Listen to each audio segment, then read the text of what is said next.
آگے نبی علیہ السلام نے انسانوں کی پہچان بتائی کہ دنیا میں سب سے بہتر انسان کون ہے۔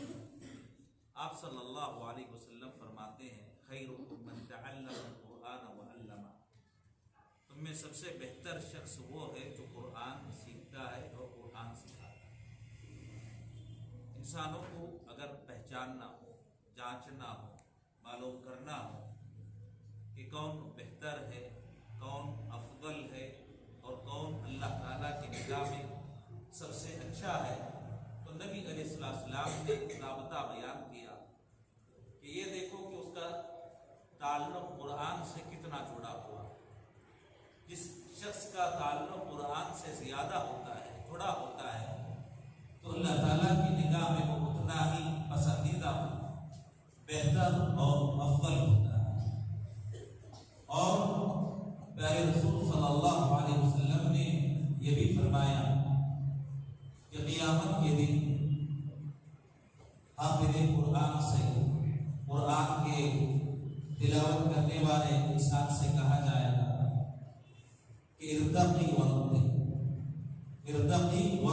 فإن منزلتك عند آخر آیت تقرأ، کہ تم قرآن کو پڑھتے جاؤ اور جنت میں اونچی منزلوں کو طے کرتے جاؤ، چڑھتے جاؤ۔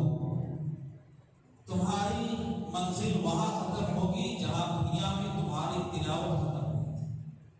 تو جتنا انسان قرآن کی تلاوت کرتا ہے جنت میں اتنا ہی وہ اعلیٰ مقام پاتا ہے۔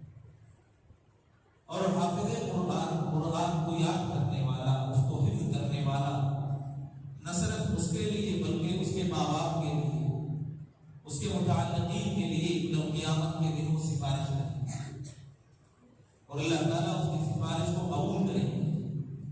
اور ماں باپ کے لیے بڑی خوشی کی بات یہ ہوگی قیامت کے دن کہ اللہ تعالیٰ تاج پہنائے سارے دنیا کے انسانوں کے سامنے۔ یہ شرف اگر کسی کو مل سکتا ہے تو اسی انسان کو، اسی شخص کو جس نے قرآن کو یاد کیا ہے، اس کے بدلے میں اللہ تعالیٰ اس کے ماں باپ کو قیامت کے دن تاج پہنائیں گے جنت کا، جو چمک رہا ہوگا اور جس کی روشنی قیامت کے دن میدان محشر میں پھیلی ہوئی۔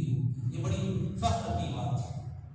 جو طلبہ یہاں آئے ہیں قرآن کو یاد کرنے کے لیے، انہیں سوچنا چاہیے کہ ان کا ہر لمحہ، ہر منٹ، ہر سیکنڈ اللہ کی عبادت میں سب ہوتا ہے۔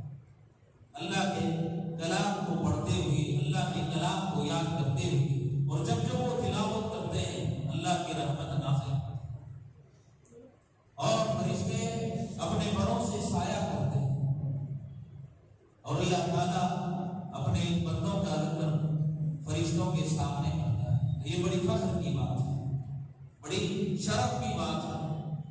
میں اپنی زندگی کے تعلق سے اگرچہ میں نے دینی علم حاصل کیا ہے، لیکن ہمیشہ ایک حسرت پائی جاتی تھی کہ کاش میں قرآن کو یاد کر لیتا، قرآن کا حافظ بن جاتا۔ آج بھی یہ حسرت اپنی زندگی میں پائی جاتی ہے۔ تو میں جو طلبہ ہیں، جو حفاظ ہیں، یہ ان کے لیے میں نصیحت کرنا چاہتا ہوں کہ آپ جو فرصت اللہ تعالیٰ نے آپ کو عطا کی ہے اس کو غنیمت ہے۔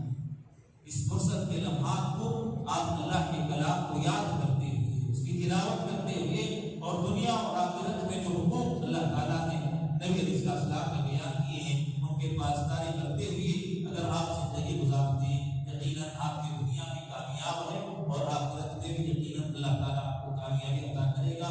میں شکریہ ادا کرتا ہوں ادارے کے جو ذمہ دار ہیں ان کا، یہاں کے ناظم کا اور سارے اساتذہ کا، سارے عاملین کا کہ انہوں نے دن رات ایک کرتے ہوئے طلبہ کو حافظ بنانے کا بیڑا اٹھایا۔ میں دعا کرتا ہوں کہ اللہ تعالیٰ ان کی کوششوں کو قبول فرمائے اور ان نیکیوں کو قیامت کے دن اللہ تعالیٰ ان کے میزان حسنات میں شامل فرمائے اور دنیا اور آخرت کی کامیابی کا ذریعہ بنائے۔ آمین۔ وآخر دعوانا الحمدللہ۔